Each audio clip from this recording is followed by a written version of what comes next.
Modern IDEs provide developers with sophisticated features like code completion, refactoring, ordering a coffee from Starbucks, navigating to a symbol's definition, and syntax highlighting.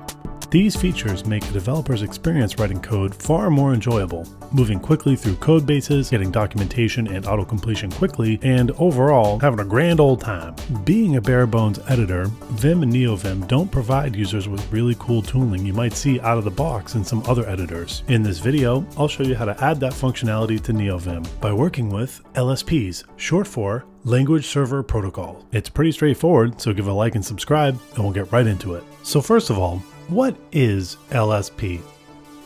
LSP stands for Language Server Protocol, and it's an open JSON RPC-based protocol for use between source code editors and servers that provide programming language-specific features. Essentially, the LSP is a background task running on your machine, waiting to give you functionality based on what you're asking for. Interestingly enough, LSP was originally developed by Microsoft for Visual Studio Code. It was later made an open source standard with Microsoft, Red Hat, and CodeEnvy all having a hand. Personally, I find it really interesting that the creation of VSCode ushered in this era of amazing tooling for Vim through LSP. So hey, VSCode and Microsoft, thank you. Now without further ado, let's add LSP functionality to Neovim. In our last video, we made a modular and modern configuration for Neovim using Lua. So if you haven't, check out our last video to get an idea of that configuration. Now let's drill down in our configuration to core plugins.lua. Inside this file, we want to add 3 new plugins: Mason, Mason LSP, and lspconfig.nvim. All 3 of these plugins work together to give us excellent LSP functionality in Neovim. Mason is a package manager for Neovim that allows you to easily install and manage LSP servers.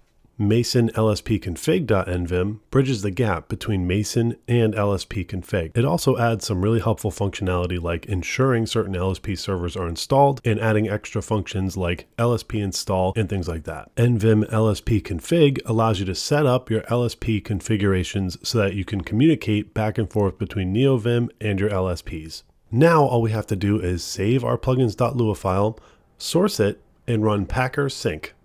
All 3 of these plugins are now installed, and it's ready for configuration. Next, because all 3 of these plugins work together, I don't want to create a new configuration file for each one. We can just create one configuration file called lspconfig. We create this file inside of our plugin config directory, and we make sure to require this in our init.lua inside our plugin config directory. Okay, so now it's time to set up these 3 plugins that we just installed. So we want to start off by setting up Mason and then Mason LSP config.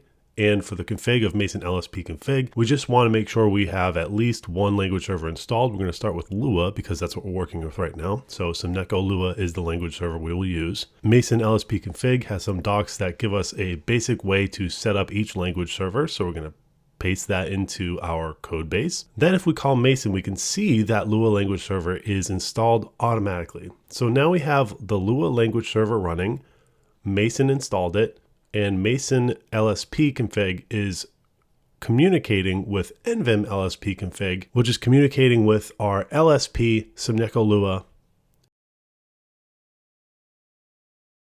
And as you can see, when we quit and reopen Vim, the LSP is running. We have some formatting issues, undefined global Vim. That's the LSP giving us feedback. And now the next thing we want to do here is create a special function called onAttach. Essentially what this is going to do is it's going to attach key bindings to each buffer through our LSP config language server setups. And you can see our Lua server is telling us that we had a issue with that function. So we changed that. That's really cool. And after we source this file, we can see that we have all of these key bindings doing all this awesome stuff. We have Shift K will give us documentation. It looks amazing. We have another key map that opens up Telescope and finds references of functions throughout our code base. And this is really awesome. This is essentially the LSP working for us right now. It's amazing. And that's about it. That's how you add LSP support to Neovim. Through just a few plugins and a little bit of configuration, we have full LSP support. It looks amazing in Neovim, and because everything is async, it runs really, really fast and it doesn't slow you down as you're typing.